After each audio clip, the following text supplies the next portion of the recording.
பிரியமானவர்களே, தேவனுடைய பிரதான கிருபையினாலே நம்முடைய ஆவிக்குரிய வாழ்க்கையை அல்லது உலக ரீதியான வாழ்க்கையை நன்மையால் நிரப்பணும்னு கர்த்தர் விரும்பி இருக்கிறார். நன்மை செய்வதே இல்லாமல் வேறு என்னத்தை ஆண்டு எதிர்பார்க்கிறார் அவங்ககிட்ட. அப்படிப்பட்ட நல்ல தேவன் நமக்கு எவ்வளோ மேன்மை வச்சிருக்கார். ஆனால் அதை கெடுக்கிற அதை பொல்லாத எதிரிகள் யார் என்பதை தான் நாம் கடந்த நாட்களாக தியானித்து கொண்டு இருக்கோம். இன்று கூட உங்களுடைய ஆசீர்வாதத்துக்காக நாம் எல்லோரும் ஒருமனப்பட்டு அந்த பொல்லாத எதிரியை நம்ம அழிக்க போகிறோம். ஆம், இன்னைக்கு அந்த எதிரியோட பேர் என்னன்னா பழி வாங்குதல், ரிவெஞ்ச் அப்படின்னு சொல்லுவாங்க. இந்த பழி வாங்குற குணம் இருக்கு பாருங்க, அது மனுஷனுடைய குடும்பத்தை மட்டும் இல்லை, சமுதாயத்தையும் தேசத்தையுமே பாழாக்கிறது. உதாரணத்துக்கு பாருங்களேன், சில தேசங்களில் சண்டை வர்றதுக்கு காரணமே பார்த்தீங்கன்னா சின்ன சின்ன ஈகோ ப்ராப்ளம் தான். தன்னுடைய இப்போ வலிமையை காட்டணும், அவனுடைய வலிமையை காட்டுன்னு சொல்லி மக்களுடைய நலனை சுத்தமாக மறந்து என்ன பண்ணிடுறாங்க, அதிகாரம் உள்ளவர்கள் ஆட்சியாளர்கள் தங்களுடைய ஈகோனால் என்ன செய்கிறாங்க, ஒரு பெரிய யுத்தத்துக்கு வழிவகுத்துறாங்க. இப்படி தான் முதல் உலகப் போர், 2ஆம் உலகப் போர் எல்லாம் வந்ததுங்க. இனி 3ஆம் உலகப் போர் வரக்கூடிய அனைத்து சிம்டம்ஸும் இந்த நாட்களில் இந்த 21ஆம் நூற்றாண்டு நடந்து கொண்டு தான் இருக்குது. சரி, அப்போது இந்த எதிரியாகிய பழி வாங்குதல் என்கிற அந்த குணத்தை இயேசு கிறிஸ்து விளையாடப்பட்ட நாமத்தினால நம்ம ஜெயிக்க போகிறோம், அவைகளை கடிந்து கொள்ள போகிறோம். இன்னைக்கு தேவன் நமக்கு உதவி செய்வாராக. ஆக ஒவ்வொரு வார்த்தையும் நீங்கள் கவனமாக கேட்டு ஆசீர்வதிக்கப்பட வேண்டும் என்பதற்காக நான் சொல்லுகிறேன். பழி வாங்குதல் எதிரியின் குணம். இந்த எதிரியை மேற்கொள்ள ஆண்டவர் நமக்கு எப்படி உதவி செய்ய போகிறார் சிந்திக்கலாமா? ரோமர் 12ஆம் அதிகாரம் 19ஆம் வசனம்.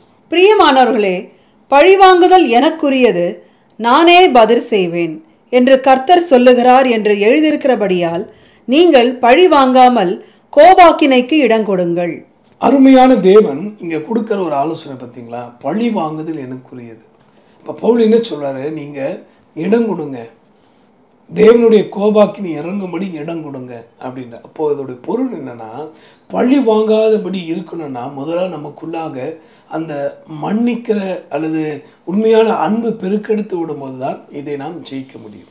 ஏன் ஆண்டு இந்த வார்த்தையை சொல்கிறாரு, பழி வாங்குவது எனக்குரியது. அப்போது மனுஷர்களாக நீங்கள் இதுக்கு தகுதியானவர்கள் அல்ல, இந்த குணத்துக்கு நீங்கள் இடம் தருவீர்களானால். உதாரணத்துக்கு பாருங்கள், இன்றைக்கி நிறைய இடங்களில் ஒரு ரவுடியை கொலை செய்ய இன்னொரு ரவுடி என்ன பண்ணுறாரு, டீமை ஏற்படுத்துகிறாரு. இவரை கொலை பண்ண அவங்களுடைய பிள்ளைங்க, இப்படி சந்ததி தோறும் வாழடி வாழையாக போய் கொண்டே இருக்குது. காரணம் என்னென்னா பழி வாங்குற குணம். இன்றைக்கு காரணம் எதுவாக இருந்தாலும் சரி, பழி வாங்குகிற குணம் உள்ளவங்க அது எந்த வகையில் இருந்தாலும் சரி, அது வன்முறைக்கு காரணமாக இருப்பாங்க, இல்லாட்டி பொருளாதார வீழ்ச்சிக்கு காரணமாக இருப்பாங்க, இன்னும் பல காரணம் தீங்குக்கு தான் காரணமாக இருப்பாங்க. ஆக இந்த பழி வாங்குதல் ஒரு பொல்லாத எதிரி. இந்த எதிரியை மேற்கொள்ள தேவன் நமக்கு உதவி செய்வாராக. இதே தேவனாகிய கர்த்தர் சொல்கிறாரு, பழி வாங்குதல் எனக்குரியது. தேவனாகிய கர்த்தருக்குரியதான். சற்று வித்தியாசமாக இருக்கும் இல்லையா? அதோடைய விளக்கத்தை நான் தொடர்ந்து சொல்லும் முன்பாக லேவியராகம புஸ்தகத்தில் 19ஆம் அதிகாரம் 18ஆம் வசனத்தை வாசிக்கலாமா? பழிக்கு பழி வாங்காமலும் உன் ஜனபுத்திரர் மேல் பொறாமை கொள்ளாமலும் உன்னில் நீ அன்பு கூறுவது போல பிறனிலும் அன்பு கூறுவாயாக, நான் கர்த்தர். அன்பு கூறுவாயாக. அப்போ பழி வாங்குற குணம் மனுஷர்களாக நமக்கு தகுதியானதல்ல, அதை நம்ம செய்யக்கூடாதுன்னு ஆண்டவர் கட்டளை எடுக்கிறாரு. அப்படி இருக்கும் பட்சத்தில் அப்போ நமக்காக யுத்தம் செய்ய ஒரு தேவன் இருக்கிறார். அந்த நம்பிக்கை உள்ளவங்க இந்த வார்த்தையை நிச்சயமாக ஏற்றுக்கொள்வாங்க. If you trust the lord, தேவனை உண்மையாக நீ நம்புவாயானால் இந்த வார்த்தையை நீ அப்படியே ஏற்றுக்கொள்வாய். ஏன்னா இங்கே சொல்லப்பட்டிருக்கு, அன்பு கூறுவாயாக. அப்போ அன்பு பெருக்கெடுத்து ஓடும்போது இந்த எதிரியாகிய பழி வாங்குற குணத்தை நம்ம ஜெயிக்க முடியும். நீங்கள் நினைக்கலாம், ஐயா நான் என் பிள்ளைகளுக்குன்னு கஷ்டப்பட்டு சேர்த்து வச்ச பணத்தை அல்லது நிலத்தை இப்படி அபகரிச்சிட்டாங்களே, உறவினர்கள் என்று போர்வையில், சில பாருங்கள் நண்பர்கள் என்று போர்வையில் உங்களுக்கு உதவி செய்வதை போல சில வியாபாரிகளோட குணத்தை நான் பார்த்துருக்குறேன். அவங்க சின்ன மீனை போட்டு பெரிய மீனை பிடிப்பாங்க. அது அவங்களுடைய வியாபாரத்துக்கு உகந்ததாக இருக்கலாம். ஆனால் உண்மையாக தன்னிடத்தில் அன்பு காட்டினவங்களை, உண்மையாக தங்களுக்கு உதவி செஞ்சவங்களை நோகடிப்பதும் காயப்படுத்துவதும் அல்லது அவர்களை எப்படா சமயம் வரும் ஏமாற்றி விடலாம் என்று காத்து கொண்டு இருக்கிற இப்படிப்பட்ட தன்மை கொண்டவங்களுக்கு கர்த்தர் தான் பழி வாங்குவார். நான் மறுபடியும் சொல்கிறேன், உங்கள் நல்ல மனதை, உங்கள் நல்ல இதயத்தை, நல்ல பாரம் உள்ள உங்களை யார் காயப்படுத்தினாலும் அல்லது சங்கடப்படுத்தினாலும் என் தேவன் பார்த்து கொண்டு சும்மா இருக்க மாட்டார். ஆக தயவு செய்து நான் சொல்லுகிறத புரிந்து கொள்ளுங்க. நீங்கள் செய்யாதீங்க, கர்த்தர் செயல்பட இடம் கொடுங்க. அதோடைய பொருள் என்னென்ன, நீங்கள் தேவனுடைய கிருபைனா அன்பை காட்ட ஆரம்பிங்க. ஆண்டவர் அப்படிப்பட்ட அன்பு ஊற்றப்படும் போது நமக்கு உதவி செய்வார். ஆக இப்படிப்பட்ட தேவன் அவர் சொல்கிறாரு, பழி வாங்குவது எனக்குரியது. இது குறித்து நான் தியானித்து கொண்டிருக்கும்போது ஒரு சம்பவத்தை வேதத்திலிருந்து ஆண்டவர் வெளிப்படுத்தி காண்பித்தார். உங்களுடைய ஆசீர்வாதத்துக்காக, புரிந்து கொள்வதற்காக. From the book of Exodus chapter 1:16 யாத்ராகம புஸ்தகத்தில் முதல் அதிகாரம் 16ஆம் வசனத்தை நம்ம வாசிக்க போகிறோம். நீங்கள் எபிரேய ஸ்திரீகளுக்கு மருத்துவம் செய்யும்போது அவர்கள் மணலின் மேல் உட்கார்ந்து இருக்கையில் பார்த்து, ஆண் பிள்ளையானால் கொன்று போடுங்கள், பெண் பிள்ளையானால் உயிரோடு இருக்கட்டும் என்றான்.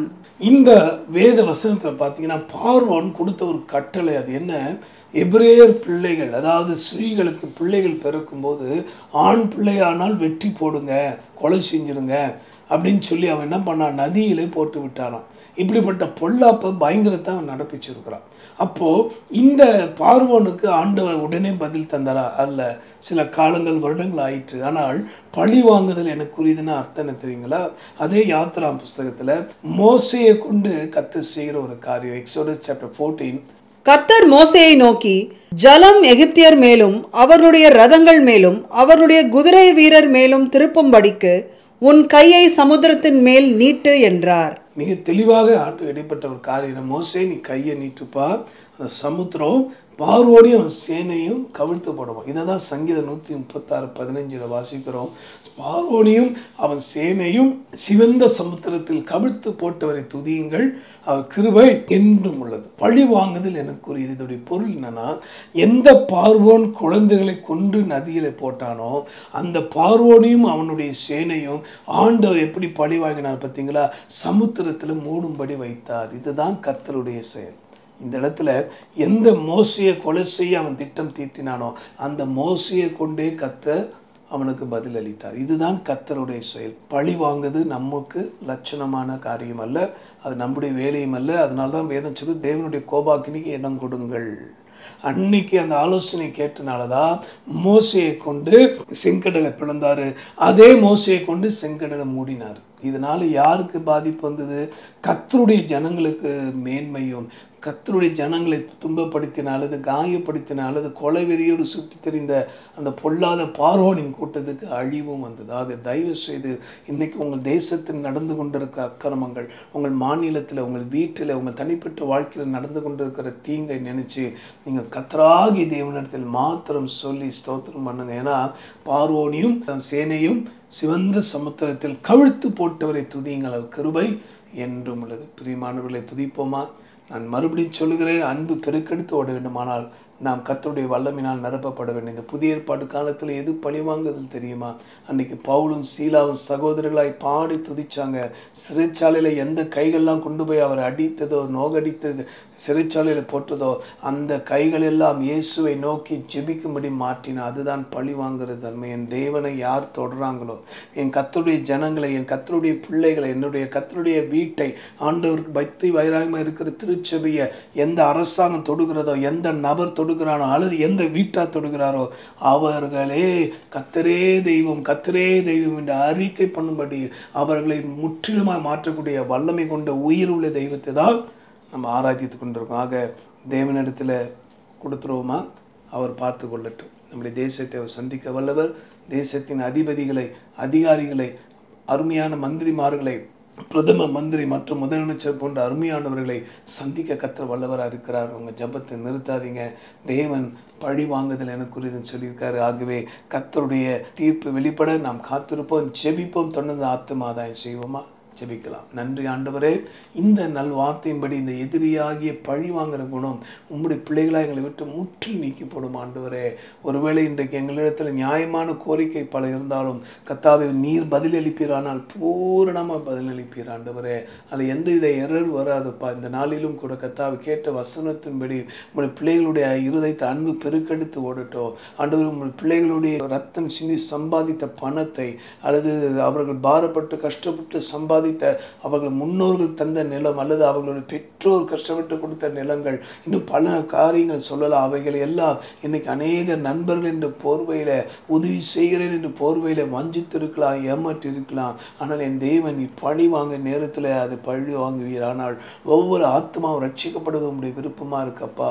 பவுலும் சீலாவும் பாதிக்கப்பட்டு வேதனைப்பட்ட நேரத்தில் துதித்த போது எந்த சிறைச்சாலை மக்கள் எல்லாம் ஆண்டவரை தீங்கு செஞ்சாங்க, எல்லாரும் கர்த்தரை தேடும்படி ரட்சிக்கப்படும்படி கர்த்தர் கிரியை செய்தது போல இப்பொழுது எங்கள் தேசத்தின் தலைவர்களுக்கு ஜெபிக்கிறோம். கிறிஸ்துவுக்கு விரோதமாய், கிறிஸ்துவ மிஷினரிகள் விரோதமாய், உண்மை உத்துமாய் ஓடுகிற கர்த்தருடைய தீர்க்கதரிசிகள், ஊழியர்கள், சபைகளுக்கு விரோதமாக எழும்பியிருக்கிற பல பார்வோடு நீ அறிவீரப்பா.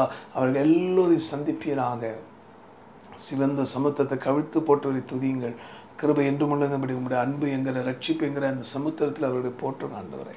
அவர்களும் ரட்சிக்கப்படட்டும். உதவி செய்யும். இந்த வார்த்தை கேட்டு இன்னிலேருந்து இந்த பழி வாங்குகிற குணம் மக்களை விட்டு விலகட்டும் அப்பா. துன்மார்க்க செயல்கள் மனம் திரும்பி வாழட்டும் ஆண்டவரே.